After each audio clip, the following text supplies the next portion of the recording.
Hello everyone, welcome back to my channel. I'm Kelly. I feel like I haven't done like a reading type video in a hot minute. Also, I'm sitting on the ground because I just want a chill casual vibe and the rest of my room is like not it right now. So we're sitting on the floor and we're just gonna have a good old dandy time. Okay, so as you read from this title, I am doing a book wrap-up video, March-April wrap-up. If it sounds like I'm out of breath, it's because I am.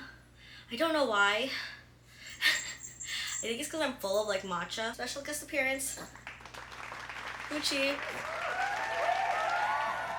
Let's do a little summary of how many books I read each month and then a total, and then I'll go into each month. So in March I read 11 books and in April I read 10 books, which was low-key a little bit surprising to me. I thought those 2 months were gonna be my lowest reading month, but I guess I like went off. We're gonna start with March. It was after a really good reading month. This reading month was pretty good too though. So let's start off with the first book being The Wrong Bridesmaid by Lauren Landish. I rated it a 3 out of 5 stars. And I don't remember the spice level. I don't think there was that much, or like at least like a significant amount. I would remember if there was like a good amount of spice or something, right?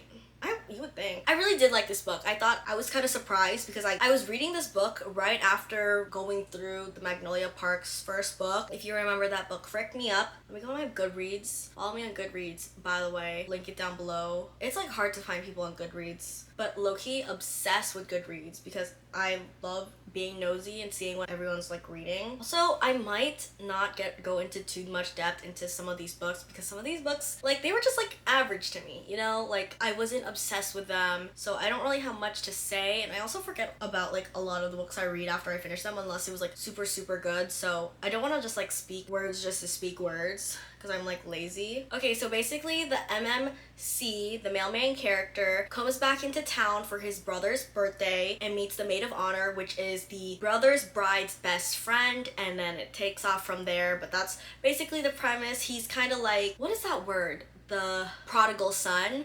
So he like left his small town because he hated it, yada yada. It was pretty good for like a small town kind of series. Sometimes I'm not really into small town type series. This was a pretty good average book. No complaints, no hate on it. It was a fast read too. Next book I read was Protecting Piper by Jennifer Bonds, and I rated it a 4 out of 5 stars. Honestly, this theme was probably average. It was probably like a 3 out of 5. Probably. Because it is a like a sports romance. It's kind of like a reverse Grumpy Sunshine type vibes. But the FMC, the female main character, isn't really grumpy. She's just kind of like busy and being a girl boss. And the MMC male main character is all about her obsessed. Really wants a chance with her. It's nice to see when a male main character knows what he wants. Isn't like, I think I like her and is scared of their feelings. So that was kind of nice. A little bit refreshing vibes during this month for me. So it was really good. That's why I don't really remember. So that's probably why I rated it a 4 out of 5. That's a pretty good rating for me. And also it's like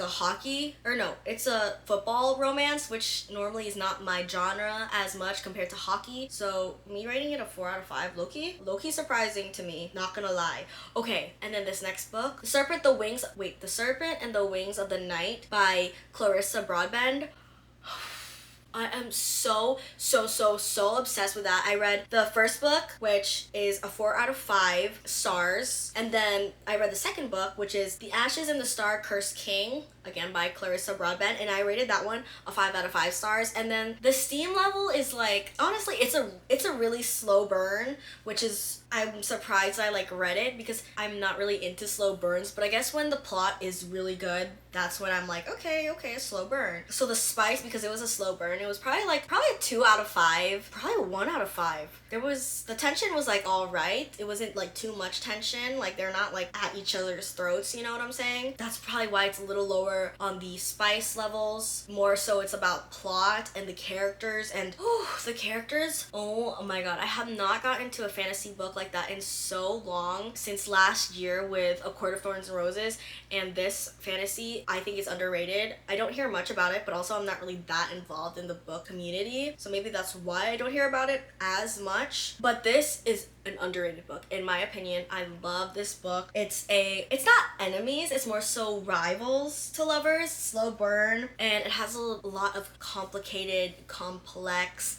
morally gray characters. Because listen to this. Let me tell you the summary for the first book. I'm not gonna say for the second book because it'll like probably spoil it, but it goes into it, you know what I'm saying? It's a duology and it's done, at least for these two characters, because I think the author is building like kind of a universe with other characters in that universe. So the synopsis is, we are in a supernatural type realm and the setting is vampires. Vampires is the setting. Vampires rule the kingdom, the nation, and humans are inferior. The vampire king, which is a really, really strong king, brutal, ruthless, decides to adopt a human daughter, has her live with him, and just like treats her as close to a daughter as he can, because in this universe vampires are not like loving or caring, like they view love as a weakness. It was surprising to everyone that he has a adopted human daughter, and she's like talked about in the town. Every few centuries they have this tournament where their creator, like the goddess, has these trials, and at the end of these trials the goddess will grant a wish. So that's basically the premise. It's like a tournament style thing where the human has to go into these trials, encounters somebody who can help her but is also her enemy, because it's important to build I don't know if that's spoiling anything, but it's important to build alliances during these trials, but also in the end they will eventually have to fight each other. So it's almost like the Hunger Games, but more intense, because there's also other political things going on that we are unaware of. So there's lots of twists and turns with this book, and it really hooks you in. The female main character, I loved her, had no problems with her. Love a strong female main character that like knows when to listen but knows when to fight back, and it's, you know, like there's like a good balance between that. And also, oh my god, the male characters in this book, like the king, it's like honestly so sad. It's like kind of like a sad book too, but not that sad. I mean, still it is sad, because just like the things each of them go through and have to kind of sacrifice, or maybe not sacrifice, in pursuit of their goals is crazy. And at the end it ends in like almost like a cliffhanger, not really, but kind of. There's like a plot twist, crazy plot twist. Like I was not expecting that plot twist at all, and it really made me shook and really sad. It was crazy. And then with the second book, it continues on that story, but a little bit more complex than it originally was, and just really sad. Not really, it's not that sad as I'm like trying to make it sound, but it was like emotional, not sad. It's emotional. Invokes a lot of emotions, like when you're dealing with complex characters that are morally gray and you're trying to see their like motives but you're unable to. I'm being really vague, and I freaking suck at book reviews, okay? But I am obsessed with this book. Perfect amount of everything. And the MMC, the male main character, love him so much. Like, I mean, I can't say much, but like, he's a morally great character, like how Rhysand was in ACOTAR. He had to do some of the things he had to do in pursuit of his goals, and I can't blame him, but still, it just kind of messed up. I don't know another way around it. I don't know. It's so sad. Anyways, after that, I read Scandal by Piper Stone, which I rated a 3 out of 5 stars. Honestly, don't remember much about this book, but I did give it a 3 out of 5, which was pretty good for not really remembering the premise of the story, but it is a organized crime romance story. Spice, of course, this one has spice. I probably needed like a palate cleanser, so this was my palate cleanser for after reading the heavy hitter of the last series I just talked about. Okay, so the next books I read were a part of a series. I don't want to talk about them too much because they are pretty similar, a little bit, kind of. So it is a series. It had 6 books. So it goes Too Much, Too Wrong, Too Sweet, Too Strong, Too Hard, Too Long, all by I.A. Dice. I don't know if this is the right term, but like an interconnected series. It's about this family. Each book is about one of the brothers in the family and their love story. Talks about a different brother, and each of the brothers have their own type of trope in that story. My favorite was the 5th book in the series, Too Hard. I rated that a 4 out of 5 stars. And all of them have pretty much the same amount of spice, kind of like average, like 3 out of 5. And the rest of the books in that series I gave 3 out of 5, so pretty average. The highest one being obviously 4 out of 5, which I said was my favorite. I love like interconnected series like that. I don't know if that's the right word, where it goes like into like, say it's like a friend group, it'll talk about each friend in the friend group. If it's like a hockey team, it'll go over each player on the hockey team's like romance, or like a family, each brother, each sibling, so on, things like that. I love when it's kind of like all interconnected. So you just kind of get to know the characters a little bit more because you hear about them from the other, like that character's perspective, and then you go into their book. They're like a really close, tight-knit family. They are pretty well off. I wouldn't say they're rich. One of the brothers is rich, and then that plays into like kind of like the billionaire type trope. All these families' storylines, I like sound so like tired. All these families' storylines kind of interconnect, which explains their story more in depth. I can't really say like overall like what their stories are about. Highly recommend this series if you want something kind of, it's not light because there are some heavy topics mentioned in this series, but it is a quick romantic read that has like a perfect amount of steam, spice, tension, plot. I was obsessed with these brothers. Like I was like, I need to read the next brother story. I need to read the next brother story. I need to read the next brother story. I was obsessed with like finding out who their significant other is gonna be. So that's all the books I read in March. And so now on to April, starting with Bride by Ali Hazelwood. Really enjoyed that book. 3.5 out of 5 with a 3 spice. Bride is a supernatural romance that involves vampires and werewolves, but they like call themselves a different name, their own lore and their own universe type vibe. There are humans as well, and there's like alliances having to be done. The main premise of this book is a arranged marriage between the vampire heir and the werewolf heir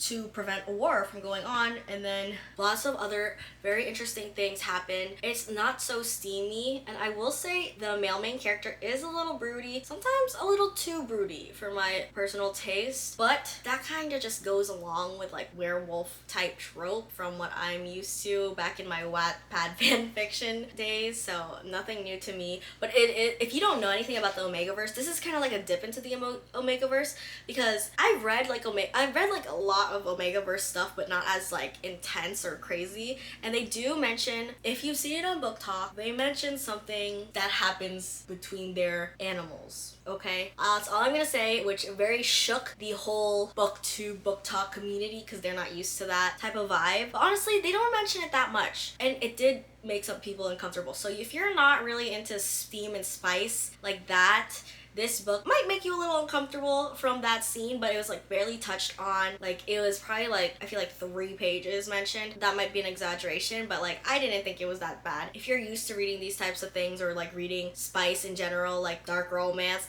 then this is like light work, no reaction, like when they mentioned that. I found it like a really enjoyable book, very entertaining. It was just in her perspective, I think. Little blurbs in the beginning of each chapter from the male main character's perspective, because we don't get his perspective, so we don't really know what goes on in his mind, but I love their story, okay? That's all I'm gonna say. I suck at book reviews, okay? It just goes off the vibes and emotions, okay?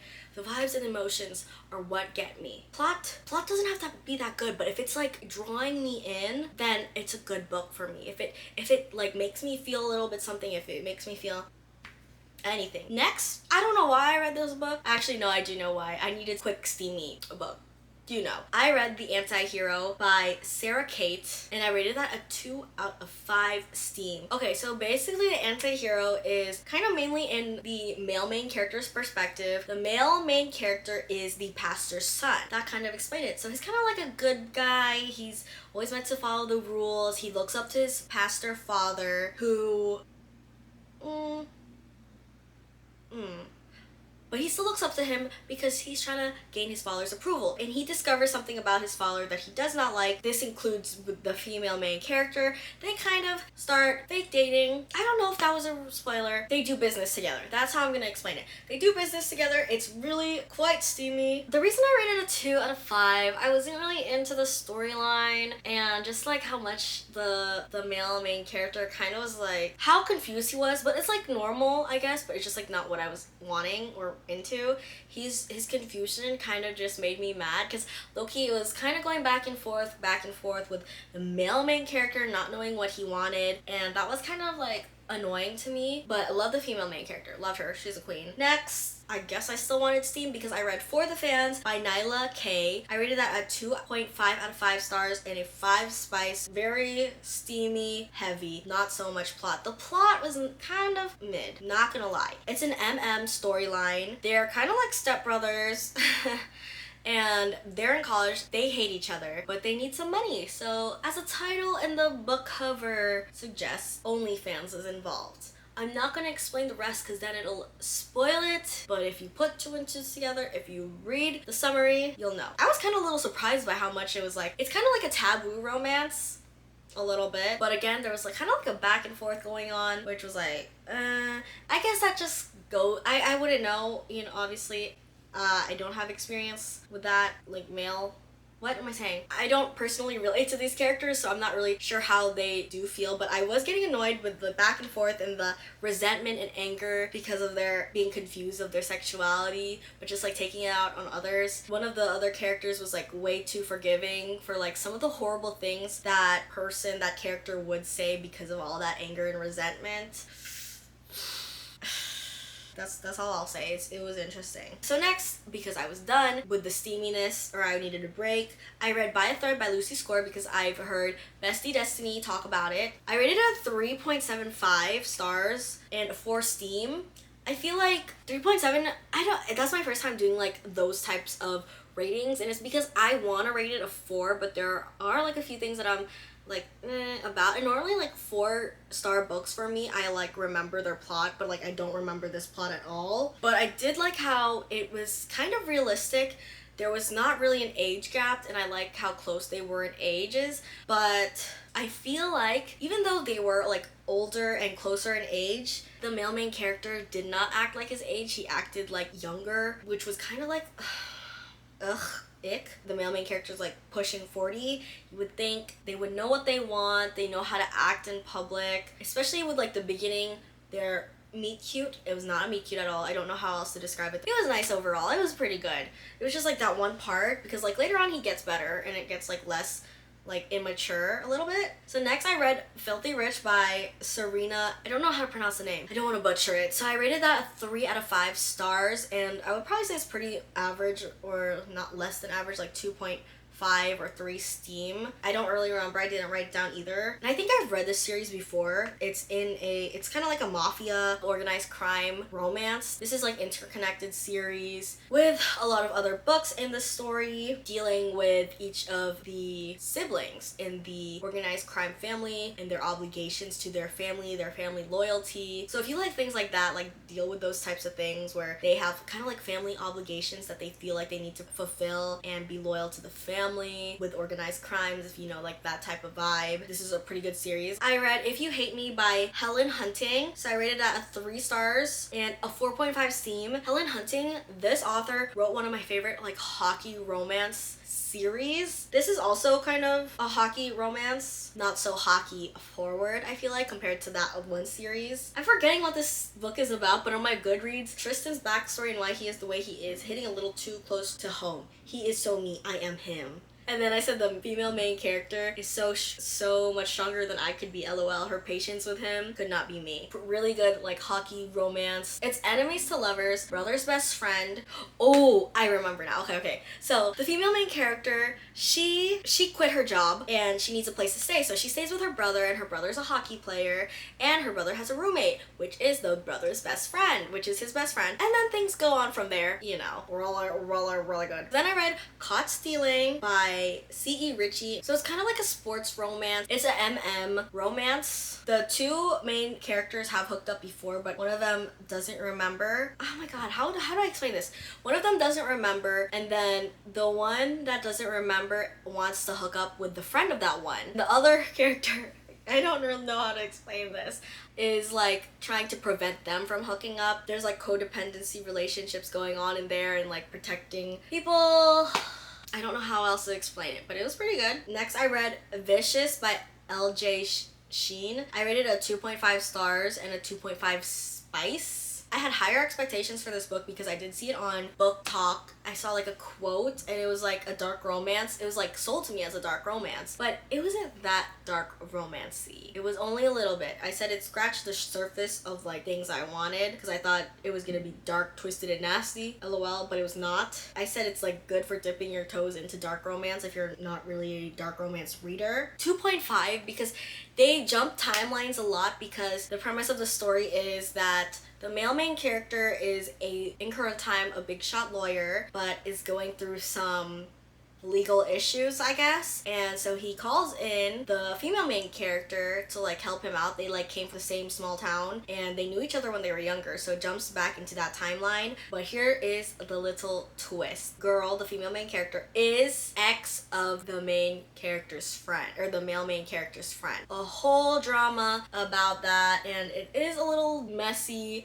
It was an alright book. It was alright. Last 2 books I read were a part of a series as well. Dark Succession, which originally is called The Marriage Contract by Katie Robert. Again, this is kind of like a organized crime romance. Again, interconnected series. Kind of dealing with similar tropes as the last one I mentioned. Family, loyalty, alliances, political war, each of the organized crime families, different sections of organized crime families, things like that. I rated this one a 3 out of 5 stars. And then I read the next book, which is called Heated Rivals, also called The Wedding Pact, again by Katie Robert. And I rated this one a 4 out of 5 stars and a 3 steam. This one I liked a lot more because the main sibling is the female sibling, which we met in that first book. And it deals with like a different type of perspective than what males have to go through in these organized crime families. Male-dominated world, so they have kind of more control over what they do in their life compared to women in the organized crime families where they have to get married off to someone for alliances when they don't have a say. And most of the times the men are horrible. Read trigger warnings anytime you read an organized crime, mafia, dark romance series. That is all the books I have read in April and March. I read a total of 21 books. Have not read anything in May yet, which is crazy because while I'm filming this, it is the 13th of May. Still haven't read anything. So yes, that is end of the video. I hope you enjoyed it. If you have any book recommendations for me, drop them down in the comments below. That's all. Thank you for watching, and I'll talk to you next time.